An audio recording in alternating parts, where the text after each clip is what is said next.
नमस्कार, आप देख रहे हैं राष्ट्रीय हिट टीवी। आपके साथ मैं हूं अंकिता। भारत और कनाडा के रिश्ते इतने खराब हो चुके हैं जितने भारत और पाकिस्तान के भी नहीं हैं।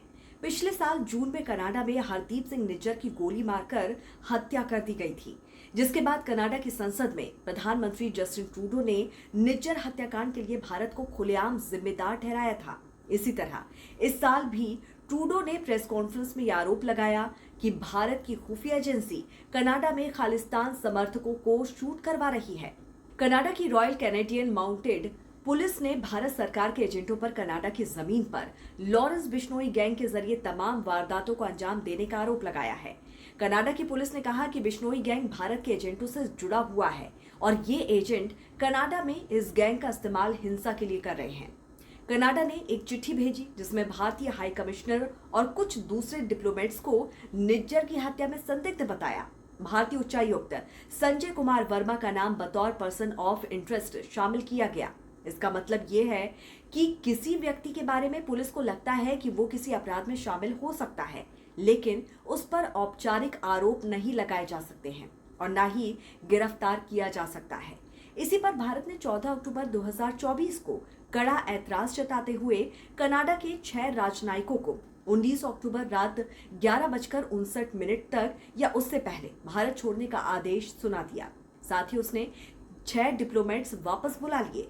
इसी के साथ अब सवाल ये उठने लगे हैं कि क्या वाकई गैंगस्टर लॉरेंस बिश्नोई कनाडा में भारत के दुश्मनों को मौत के घाट उतार रहा है, या फिर मुंबई में बाबा सिद्दीकी की हत्या में उसका नाम आने के बाद अब ट्रूडो सरकार भी उसके नाम का राजनीतिक फायदा उठाने की कोशिश कर रही है।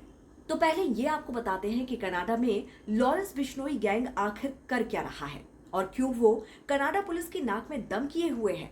तो सबसे पहले आपको बताते हैं कि लॉरेंस बिश्नोई का राइट हैंड है गोल्डी बराड़, जो कि कनाडा में ही बैठकर पूरा नेटवर्क देख रहा है। गोल्डी बराड़ ने ही सबसे पहले सिद्धू मूसेवाले की हत्या की जिम्मेदारी ली थी। इसके अलावा कनाडा में पिछले साल लॉरेंस बिश्नोई की गैंग ने रैपर एपी ढिल्लो के घर गोलीबारी की थी। इसके बाद नवंबर में पंजाबी गायक गिप्पी ग्रेवाल के घर भी गोलीबारी की।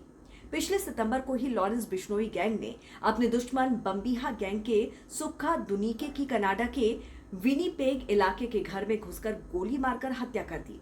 सुक्का की हत्या के बाद लॉरेंस बिश्नोई गैंग ने सोशल मीडिया पर हत्याकांड की जिम्मेदारी लेते हुए दावा किया था कि सुक्का को हमने कनाडा में खोज कर मार दिया है और हमारा कोई भी दुश्मन दुनिया के किसी भी कोने में होगा उसे हम खोज कर मारेंगे। इन हमले में यह साफ हो गया कि कनाडा में लॉरेंस बिश्नोई के शूटर किसी भी वारदात को अंजाम देने में सक्षम हैं। कनाडा में ही पिछले 2 साल से खालिस्तान समर्थक 6 लोगों की हत्या हो चुकी है।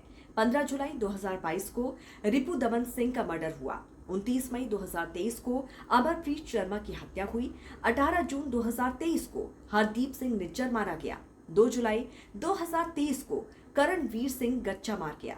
21 सितंबर 2023 को सुक्खा दुनेका की हत्या हुई। 11 नवंबर 2023 को हरप्रीत सिंह उप्पल मारा गया।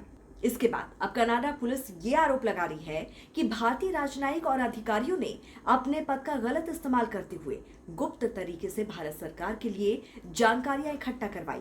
ये जानकारियां कनाडा में रह रहे खालिस्तानी समर्थक नेताओं की थी, जिसके बाद में लॉरेंस बिश्नोई गैंग के जरिए हत्या करवाई गई। दरअसल दोनों देशों के बीच असली तनाव तब शुरू हुआ था जब कनाडा के सरे शहर के एक गुरुद्वारे से निकलते समय खालिस्तानी आतंकी हरदीप सिंह निज्जर की गोली मारकर हत्या कर दी गई थी। निज्जर पर भारत में 10 लाख का इनाम था और वो वांटेड था। इसी के बाद 18 सितंबर को प्रधानमंत्री जस्टिन ट्रूडो ने भारत पर निज्जर हत्याकांड में शामिल होने का आरोप लगाया था, जिसे भारत ने खारिज कर दिया था। 3 मई को कनाडा पुलिस ने निज्जर हत्याकांड में शामिल होने के आरोप में 3 लोगों को गिरफ्तार किया, जिनका नाम करण ब्रार, करणप्रीत सिंह और कमलप्रीत सिंह है। तीनों की उम्र 20 साल के आसपास है। न्यूज एजेंसी एएनआई के मुताबिक तीनों आरोपियों के गैंगस्टर लॉरेंस बिश्नोई की गैंग से संपर्क था और ये सभी 2021 में टेम्परेरी वीजा लेकर कनाडा आए हुए थे। बस यहीं से कनाडा पुलिस ने लॉरेंस बिश्नोई गैंग से हरदीप सिंह निज्जर हत्याकांड का कनेक्शन जोड़ते हुए उसे भारत की खुफिया एजेंसी रॉ के साथ जोड़ दिया। जबकि दूसरी तरफ कहा यह भी जाता है कि जो भी गैंगस्टर भारत छोड़कर कनाडा जाकर छिप गए हैं, उनका गैंग वॉर वहां भी हो रहा है। यही वजह है कि लॉरेंस बिश्नोई गैंग अपने दुश्मनों का कनाडा जैसी जगह में भी सफाया कर रहा है। बहरहाल, आपको ये जानना जरूरी है कि अक्टूबर में ही कनाडा में चुनाव है। जस्टिन ट्रूडो की पार्टी सिख समुदाय के वोटों पर टिकी हुई है और ऐसे में वो जानबूझकर वहां के खालिस्तान समर्थकों के वोट लेने के लिए भारत से सीधे पंगा लेने को तैयार हो गई है। हालांकि अब बड़ा अपडेट ये आया है कि जस्टिन ट्रूडो अपनी बात से पलट गए हैं। वो कह रहे हैं कि उन्होंने भारत से खुफिया जानकारी शेयर की है, लेकिन सबूत कभी नहीं सौंपे। तो अब इस पर आपकी क्या राय है, जरूर हमें बताइए कमेंट करके। जुड़े रहिए राष्ट्रहित टीवी के साथ। नमस्कार।